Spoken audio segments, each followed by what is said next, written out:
இந்த விவகாரம் தொடர்பான பகுப்பாய்வை வழங்குவதற்காக நியூஸ் 18 தமிழ்நாடுடைய செய்தி ஆசிரியர் திரு கார்த்திகை செல்வன் இணைகிறார். வணக்கம் சார். இந்த விவகாரத்தை பொறுத்த வரைக்கும் இது விசாரணை நடைமுறையாக இருக்கிறது என்றுதான் பார்க்க வேண்டுமா, அல்லது அரசியல் கணக்கு இருக்கு அப்படின்ற கோணமும் இருக்கா?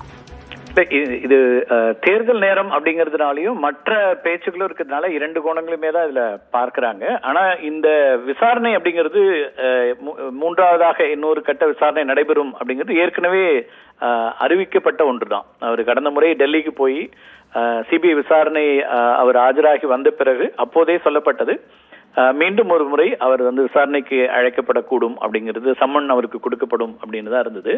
அந்த அடிப்படையில சம்மன் கொடுத்திருக்கிறாங்க. ஆனா நாளை அவர் நேரில் ஆஜராகிறதுங்கிறது வாய்ப்பில்லை அப்படின்னு தான் நமக்கு கிடைக்கக்கூடிய தகவல்கள்.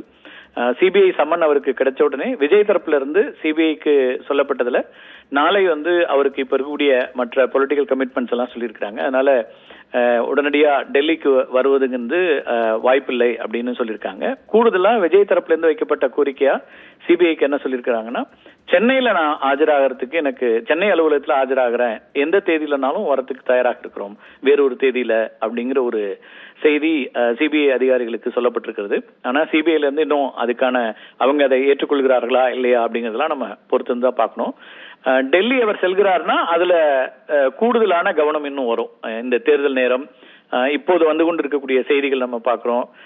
இப்ப பாஜகவிலிருந்து வெளிப்படையான அழைப்புகளை கொடுத்து அறிக்கைகள் வரக்கூடியது, அல்லது மற்ற இப்ப வியூகங்களை மாற்றக்கூடிய இடத்துல பாஜக இருக்கிறதா, தேசிய ஜனநாயக கூட்டணி இருக்கிறதா அப்படிங்கிற செய்திகள் போகக்கூடிய சூழல் இருந்துதான் இந்த சம்மனும் சேர்த்து பார்க்கப்படும். ஆனால் திரு விஜய் தரப்புல இருந்து சிபிஐக்கு சொல்லப்பட்டிருக்கிற அல்லது கொடுக்கப்பட்டிருக்கூடிய வேண்டுகோள் நாளை நேரில் ஆஜராகிறதுங்கிறதுக்கான வாய்ப்பு இல்லை. ஏற்கனவே இருக்கக்கூடிய நிகழ்ச்சிகள் அரசியல் ரீதியாக அவருக்கு இருக்கக்கூடிய கமிட்மெண்ட்ஸ் சொல்லியிருக்கிறாங்க. அதனால அவர் நாளை அவர் ஆஜராவாரா அப்படிங்கிறது நிச்சயமா ஆஜராகிறதுக்கான வாய்ப்புகள் இல்லை. அதே நேரத்தில் டெல்லியில ஆஜராகணுங்கிறது தான் இப்போது வந்திருக்கக்கூடிய சம்மனம்.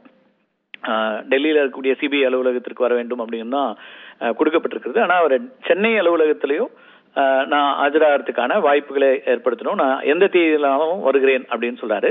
இப்ப டெல்லி போகிறத விஜய் மறுக்கிறாரா அப்படிங்கிறதுல கூட நம்ம அரசியல் ரீதியான பல்வேறு விஷயங்களை பார்க்க முடியும்.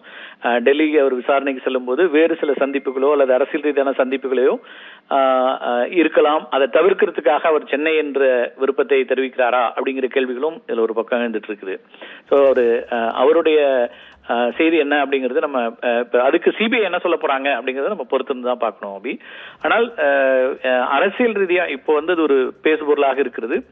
சில முயற்சிகள் நடக்கிறது. பவன் கல்யாண் பேசியது இது எல்லாமே உண்மைதான். திரு விஜய் அவர்களை அணுகி இருக்கிறாங்க. விஜயோடு கூட்டணிக்கான பேச்சுவார்த்தை அப்படிங்கிற வரைக்குமான விஷயங்கள் நடந்து கொண்டிருந்தாலும் கூட அவரை பொறுத்த வரைக்கும் அவர் பல்வேறு நிலைகள்ல அடுத்த கட்டத்தை நோக்கி நகர்ந்துட்டாரு. தனித்து போட்டி, அதுக்கான வேட்பாளர்களை முழுமையா 234 தொகுதிகளுக்குமான வேட்பாளர்களை தேர்வு செய்யறது, அறிக்கைகள் ஏற்கனவே உங்களுக்கு மகளிர் தினத்துல வாக்குறுதிகள் அப்படின்லாம் கொடுத்துட்டாரு. அடுத்தடுத்த அந்த தேர்தல் வாக்குறுதிகளுக்கான அந்த குழுவும் முழுமையான வீச்சில் பணிகள் இருக்கிறாங்க.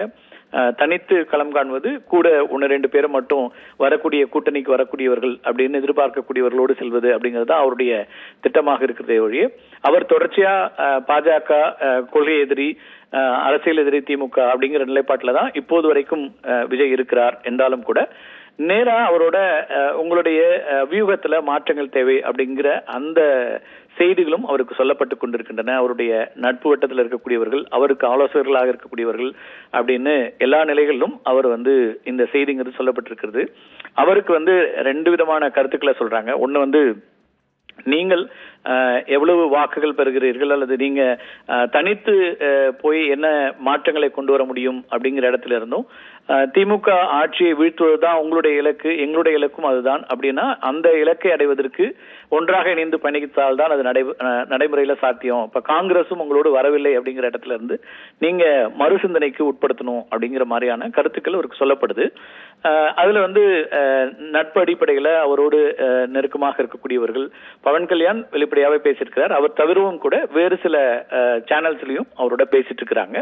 ஆனால் திரு விஜய் பொறுத்த வரைக்கும் இப்போது வரைக்கும் அவர் எந்த விதமான முடிவையும் எடுக்கவில்லை. அவர் தனித்து போட்டியிடுவது அவருடைய நீண்டகால அரசியல் அப்படிங்கிற அந்த கணக்குல இருந்தா இதை பார்க்கிறாருங்கிறது தான் நமக்கு கிடைக்கக்கூடிய தகவல்களா இருக்கு. அவருடைய ஒரு லாங் இன்னிங்ஸ்ல இப்போது உடனடியா ஒரு கூட்டணிக்குள் சென்று விட்டால் நாம இன்னொரு கட்சியாக ஒரு ஆல்டர்னேட்னு வரக்கூடிய இடத்துல இருந்து இங்க திமுக மாற்றாக நான் வருகிறேன் சொல்லக்கூடிய இடத்துல இருந்து அந்த மாற்று என்கிற இடத்தை நாம் அடைய முடியாமல் போய்விடலாம் அப்படிங்கிற சிந்தனையில இருந்தும் அவர் பார்க்கிறாரு. அவரோடு இருக்கக்கூடிய மற்ற மூத்த நிர்வாகிகளிடம் இரண்டு விதமான கருத்துக்கள் இருக்கின்றன. ஒன்று, கூட்டணியில் சென்று இடங்களை பெற்று ஒரு நல்ல நிலைக்கு வருவது அப்படிங்கிற ஒரு என்றும், துணை முதலமைச்சர் உள்ளிட்ட பல்வேறு விஷயங்கள் இதுல பேசப்படுது. நம்ம நிறைய முன்கூட்டியே இதுல அவருடைய இறுதியான நிலைப்பாடுகள் தெரியாம இந்த பேக்டோர் டாக்ஸை பத்தி முழுமையா நம்ம பேச முடியாதுனாலும் there is a process.